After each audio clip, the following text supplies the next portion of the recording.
যদি তুমি জীবনে বারবার আঘাত পেতে থাকো তবে তার জন্য নিজেকে দোষী করবে না।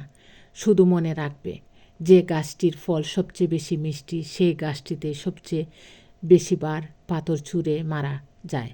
পড়ে গেলে নিজেই উঠে দাঁড়াতে হবে, কারণ তুমি টাকা নও যে মানুষ তোমাকে উঠাবে। সাকসেসফুল হতে গেলে জীবনে অনেক অপমান আর খারাপ সময় সহ্য করতে হয়, তবে সফলতা আসতে শুরু করে। আসসালামু আলাইকুম প্রিয় ভাই বোনেরা, সবাই কেমন আছেন? আশা করি আল্লাহর রহমতে সবাই ভালো আছেন। আজকে আরেকটি ভিডিও নিয়ে আপনাদের মাঝে চলে আসলাম। আশা করি আপনাদের ভালো লাগবে।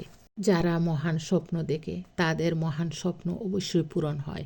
কখনো কখনো কঠিন পরিস্থিতির সম্মুখীন হওয়া উচিত। সফলতার শীর্ষে পৌঁছানোর জন্য শক্তির প্রয়োজন হয়।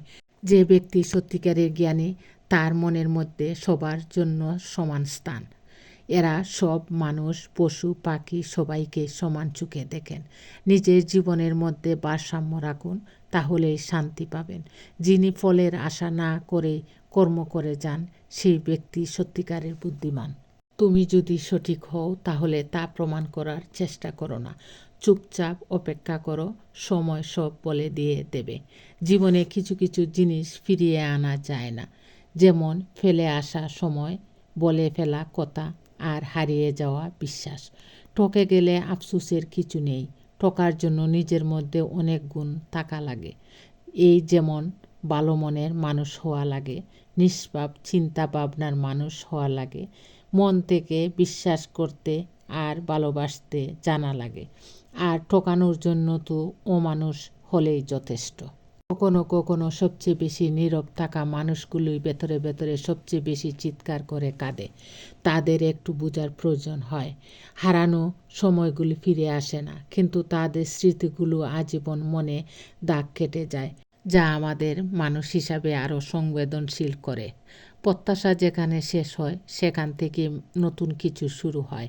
বিশ্বাস রাখুন, ভাগ্য আপনাকে যা থেকে বঞ্চিত করেছে তার চেয়েও ভালো কিছু উপহার দেবে। শুধু হাসলেই সুখী নয়, কাদার মাঝেও সুখ আছে। শুধু কাছে গেলেই আপন নয়, দূরে থাকার মাঝেও আপন হয়।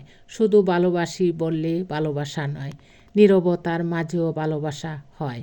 দুঃখের সময় কখনো বিশ্বাস হারিয়ে ফেলো না। মনে রেখো, সূর্য অস্ত যাওয়ার সময় নিশ্চিত থাকে যে সে আবার উদিত হবে।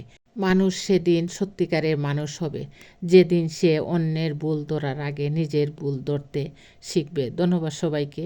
ভিডিওটি ভালো লাগলে লাইক, কমেন্টস ও শেয়ার করে পাশে থাকবেন। আর যারা ইউটিউব থেকে দেখবেন তারা অবশ্যই সাবস্ক্রাইব করবেন।